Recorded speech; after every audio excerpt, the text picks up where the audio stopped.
जब हिंदुस्तान, पाकिस्तान, अफगानिस्तान से लेकर बांग्लादेश के समुद्र तक और उत्तर से लेकर दक्षिण भारत तक पूरा हिंदुस्तान जिस औरंगजेब की हैवानियत से खौफ खाता था, वहीं औरंगजेब अफजल खान के डर से अपनी जान बचाकर भागा था। और उसी अफजल खान को छत्रपति शिवाजी महाराज ने 2 मिनट में ठोका था। अफजल खान को मारने के बाद पूरे हिंदुस्तान में कोई मुस्लिम बादशाह नहीं बचा था जो छत्रपति शिवाजी महाराज के साम्राज्य को रोक सकता था। सैकड़ों सालों से चल रही मुगलों की गुलामी को चीरते हुए इस हिंदुस्तान की धरती पर छत्रपति शिवाजी महाराज ने हिंदुओं का एक अलग साम्राज्य खड़ा कर दिया।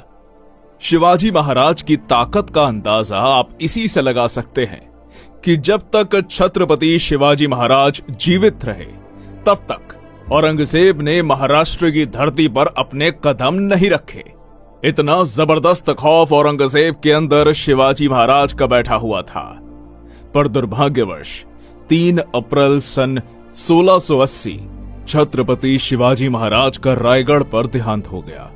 शिवाजी महाराज के देहांत के बाद औरंगजेब बड़ा खुश होकर हिंदुस्तान जीतने का सपना देखने लगा।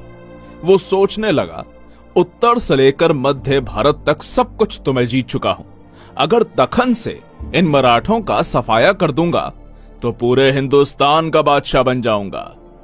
इसलिए तुरंत अपनी लाखों की सेना लेकर वो दखन में जा उतरा। पर औरंगजेब इस बात से बेखबर था कि छत्रपति शिवाजी महाराज के बाद उनके पुत्र धर्मवीर छत्रपति संभाजी महाराज नंगी तलवार लेकर मुगलों का काल बनकर खड़े थे। जैसे ही मुगलों के कदम महाराष्ट्र की धरती पर पड़े, मराठों ने मुगलों के मस्तक उतारने शुरू कर दिए। जिसके बाद गोवा में पुर्तगीज, मैसूर में चिकादेवराय, कोंकण में सिंधी, मनहारपुर, नासिक, औरंगाबाद में मुगल, एक साथ 12 सल्तनतों को संभाजी महाराज ने मौत के घाट उतारा। संभाजी महाराज के इन भयानक हमलों से औरंगजेब बौखला उठा।